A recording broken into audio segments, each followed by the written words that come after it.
Hey there, family, and welcome back. Rachel here, and we are continuing our journey through the book of Psalm. And today we are reading Psalm chapter 30. And I want to ask you a question. Have you ever experienced joy after a long season of just sorrow, where things were so heavy, so overwhelming, and then the joy of the Lord just comes in to renew you and to strengthen you? Well, Psalm 30 is a song of gratitude for God's restoring power. It's joy that comes in the morning. Let's go ahead and read Psalm 30 together right now. I will exalt you, Lord, for you rescued me. You refused to let my enemies triumph over me. O Lord, my God, I cried to you for help and you restored my health. You brought me up from the grave, O Lord. You kept me from falling into the pit of death. Sing to the Lord, all you godly ones. Praise his holy name.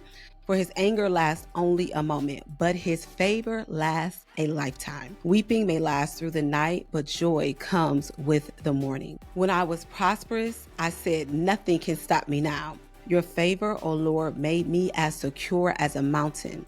Then you turned away from me, and I was shattered. I cried out to you, O Lord. I begged the Lord for mercy, saying, what will you gain if I die, if I sink into the grave?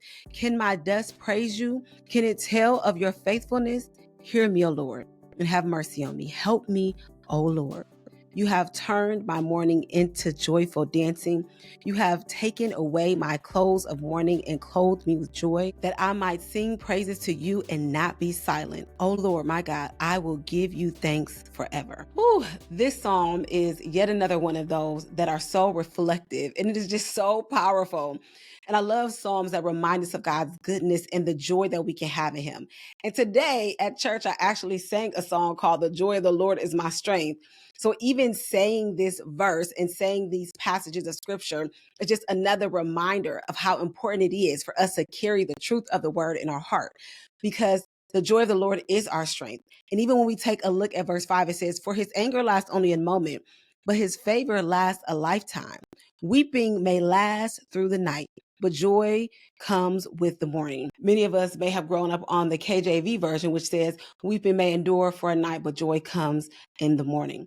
But that line right before it, but his favor lasts a lifetime. It doesn't matter what we might be going through currently. We get to experience the favor of God ahead of us. And so this is just one of those reminders not to pay so much attention to what's happening right now and how it may look right now, but to speak and declare the truth of the Lord. Even what we see in verse 1, I will exalt you, Lord, for you rescue me. You refuse to let my enemies triumph over me. We are to exalt the Lord, knowing that in whatever our situation is, whatever our circumstance may be, he will rescue us. Y'all, he is a rescuer. He's not just sitting there looking at what you're going through and saying, well, I hope she can figure it out. I hope he can figure it out. No, he is going to rescue us.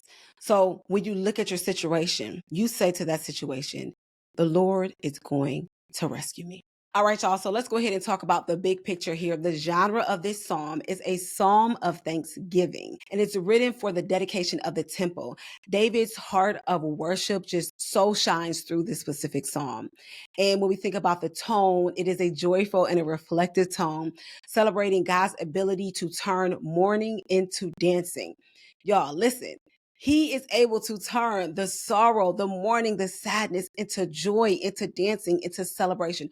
Only God could do something like that. Okay. And then when we look at where this lines up with the bigger picture of the Bible, the bigger picture of scripture, Psalm 30 is written for the dedication of the temple. And this psalm recalls personal healing and national restoration. Joy comes in the morning, which is verse 5, speaks to resurrection hope. And it's kind of a foreshadow of God's victory over death, which we see in one place, Luke 24, 1-6. It ties gratitude to memory, encouraging believers to publicly celebrate God's intervention. When God does something for us, we want to share the testimony of his goodness. We want to make sure that we tell others about what he has done. When he turns your mourning into gladness, you want everybody to know about that, because it then speaks to the God that we serve, his goodness, his faithfulness, and his love for his people.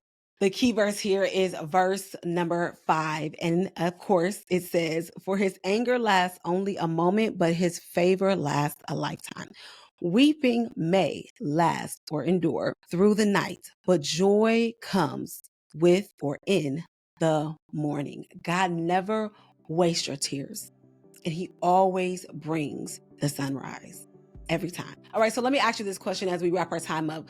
Where have you seen God bring joy out of sorrow in your life? I want to hear about it. Share that testimony in the comment below, okay? Now, as always, make sure that you grab your Summer in the Psalms journal. Make sure that you are writing in that journal and begin the YouVersion Bible plan, or keep going with it if you already started.